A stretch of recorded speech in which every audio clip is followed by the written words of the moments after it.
The Astronomer is an iconic work of art by Johannes Vermeer that was taken by the Nazis during World War II. It was a fountainhead of Dutch culture with themes of exploration, conquest, and intelligence. This rare work is one of eternal physical and symbolic value. Vermeer's piece commanded a powerful cultural ethos in the 20th century, and we are now able to analyze that ethos in the context of world history. Johannes Vermeer of Delft, born in 1632, deceased in 1675, was one of the premier Flemish Baroque artists. His influence is still prominent today, as people all over the world study and admire his masterpieces. Vermeer began his artistic training in the 1640s, pursuing a career in art. He came to be known as the Master from Delft and began to sell his works. He was even allowed the privilege to take on pupils. A lot of Vermeer's early works, such as Diana and Her Companions, depict a historic or mythological scene. His working knowledge of the contemporary trends with color and light put him on the cutting edge of mastery. His works had a certain elegance to them, and the way that he captured common moments was groundbreaking. Girl Asleep at a Table is an extraordinary depiction of a mundane scene. Vermeer continued to rise as a Golden Age master, cranking out some 2 or 3 masterworks every year. The Astronomer is a masterwork of 1668 that depicts a scholar deep in thought in his study. He gazes at the globe with wonder, studying the skies and celestial bodies. His ponderings are guided by the manual seen on the desk, a book that is said to explain the importance of proficiency with the geometric instruments, such as the astrolabe on the table. It also details the role of God's celestial inspiration in daily life. On the cabinet, we also see more books and some sort of star chart. The back wall supports a painting of Moses, also found in another of Vermeer's works. This is a curious gesture of his. The society in which Vermeer lived, especially Delft, functioned largely around astronomy and geography. Maritime trade and astrological influence were thought about daily. The Astronomer captures in essence 17th century science and philosophy. The Astronomer is said to have been first owned by Adrian Peets I of Rotterdam. For the next 2 centuries or so, it would be bought and sold by various dealers and collectors around Amsterdam.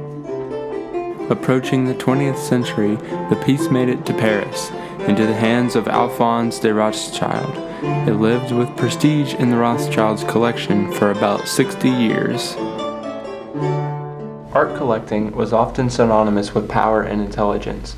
The Rothschild family was an important banking giant, and they were famous for their massive collections of art, statues, and furniture. Hitler may have been a little jealous. Beginning in the 1940s, Nazi looters began confiscating Rothschild possessions and other collections by the crate. The Astronomer, along with many other important works, was included in this acquisition.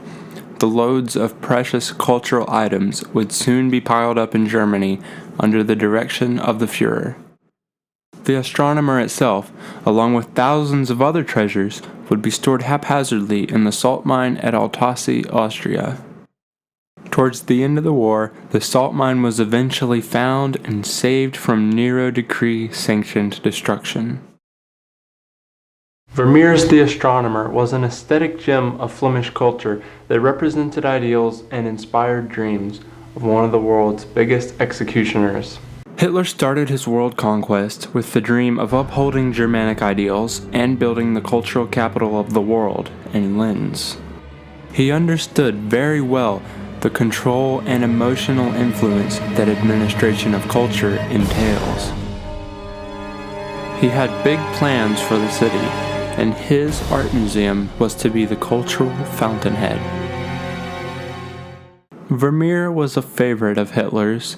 The beautiful and exquisite captures of natural human life spoke to him as an artist. He saw something worth murder in the work of Vermeer. He saw a vision of a cleaner, purer humanity.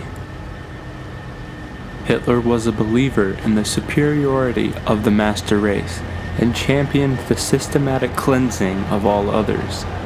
The vision for a new, pure culture was inspired and excited by works such as The Astronomer. Paired with Vermeer's own The Art of Painting, it was to be a central focus in his museum. The Astronomer has a curious connection with another one of Vermeer's works, The Geographer. In this one, we see a similar scene of study with a scholar at work. The robed man is captured in thought, holding his instrument over the map and nautical chart.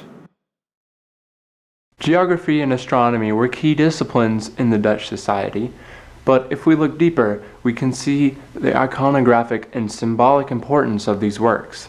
Both of these men are portrayed in a speculative, imaginative pose. The cultural importance of their work, paired with the explorer's fantasy in their eyes, was something that Hitler found absolutely inspiring. He idolized the pursuit of knowledge and conquest through pieces such as these. While the scholars in portrait study their globes and ponder the universe, Hitler leans over his architectural model of Linz and imagines the glory of his empire. The Astronomer, along with the rest of Vermeer's works, has not always been known. After Vermeer's passing, all the way up until the war, he was overshadowed by many of the other Dutch masters with a larger oeuvre. Vermeer's work saw a significant increase in popularity, however, when Han van Meegeren was exposed as a forger of many masterworks. There was suddenly a desire to find and see authentic Vermeers. The works that Hitler so particularly wanted in the 40s are of interesting importance today. They tell a story of how one culture is connected to another and how the Dutch ideals inspired and fueled a dream of one of the world's most interesting men. The Astronomer's themes of exploration, conquest, and intelligence are still there, but they are viewed now within a much different context. Vermeer's masterpiece is not only an important part of European history, but it tells a tale of a significant development in world history and humanity. After the Monuments men captured Al-Tassi, the work was saved and eventually returned to its rightful owners, the Rothschild family. The Louvre Museum in Paris acquired The Astronomer in 1983, where it remains on display today for all to see. The crazy story of the Holocaust and Hitler's dream is a story of great complexity, but this piece of art helps viewers worldwide understand a little bit more of that story.